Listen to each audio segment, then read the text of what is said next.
ہے کہ ایک انسان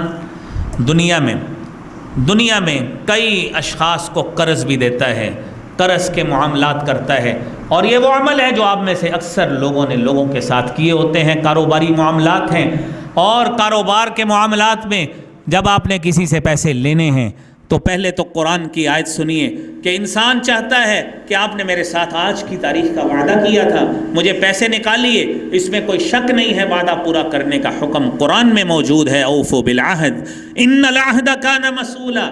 کہ آپ عہد کو پورا کریں، عہد کے بارے میں پوچھا جائے گا۔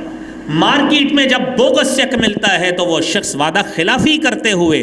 قرآن کے اس حکم کی مخالفت کرتا ہے جب اس کو چیک بونس ہو جاتا ہے۔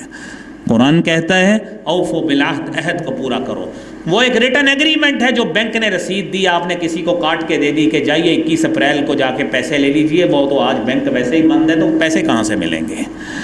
تو اس لیے یہ وعدہ خلافی کرنا، قرآن کہتا ہے اس کے باوجود آپ کو پتہ ہے جس سے آپ نے پیسے لینے وہ بیچارہ کمزور ہے، اس کے پاس وسائل نہیں ہیں، تنگی کا شکار ہے۔ وَإِن كَانَ ذُو عُسْرَةٍ فَنَظِرَةٌ إِلَى مَيْسَرَةٍ وَأَن تَصَدَّقُوا خَيْرٌ لَكُمْ إِن كُنتُمْ تَعْلَمُونَ۔ مومنوں کی یہ ذمہ داری ہے، ان كَانَ ذُو عُسْرَةٍ، اگر کوئی تنگی والا آپ کا اس کے ساتھ معاملہ ہوا ہے، فَنَظِرَةٌ إِلَى مَيْسَرَةٍ، اس کی آسانی تک اس کو مہلت دے دیں، مہلت دے دیں، یہ قرآن کا حکم ہے۔ عزیزو اس بات کا بھی دھیان کیا کریں، لوگوں کے پاس کھانے کو روٹی نہیں ہے، لوگوں کے پاس وسائل نہیں ہے، آپ کسی کے گلے میں انگوٹھا داخل کر کے کہتے ہیں میرے پیسے نکالو، آج کی تاریخ کا وعدہ تھا۔ اگر اللہ نے آپ کو کچھ وسائل دیے ہیں، آپ کچھ دن نکال سکتے ہیں، تو قرآن کریم کی اس آیت پہ بھی عمل کر لیا کریں۔ اور اس آیت کا دوسرا حصہ یہ بھی ہے وَأَن تَصَدَّقُوا، اگر آپ سمجھتے ہیں یہ شخص یار اس سے بھی زیادہ گر گیا ہے مالی لحاظ سے، آپ اس کو ویسے ہی معاف کر دیں، آپ ویسے ہی معاف کر دیں۔ کیوں؟ حضرت حذیفہ رضی اللہ تعالی عنہ بیان کرتے ہیں، صحیح مسلم کی 1560 نمبر حدیث ہے، فرماتے ہیں كنت أداين الناس فآمر فتياني أن ينظروا المعسر، میں لوگوں کو قرض دیا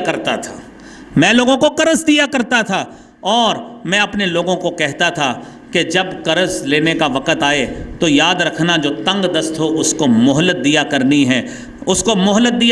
ہے، وَيَتَجَوَّزُوا عَنِ الْمُوسِرِ، اور وہ شخص جو قرض ادا نہ کر سکتا ہو اس کو قرض ویسے ہی معاف کر دینا ہے۔ اللہ رب العالمین نے فرمایا تجوزوا عن، حضرت حذیفہ بیان کرتے ہیں جس کا تذکرہ نبی صلی اللہ علیہ وسلم نے کیا کہ جب یہ شخص فوت ہو کر اللہ رب العالمین کے پاس پہنچا، گناہگار تھا، اللہ نے کہا جس طرح یہ لوگوں کو معاف کرتا تھا ہم بھی اس کو معاف کر رہے ہیں۔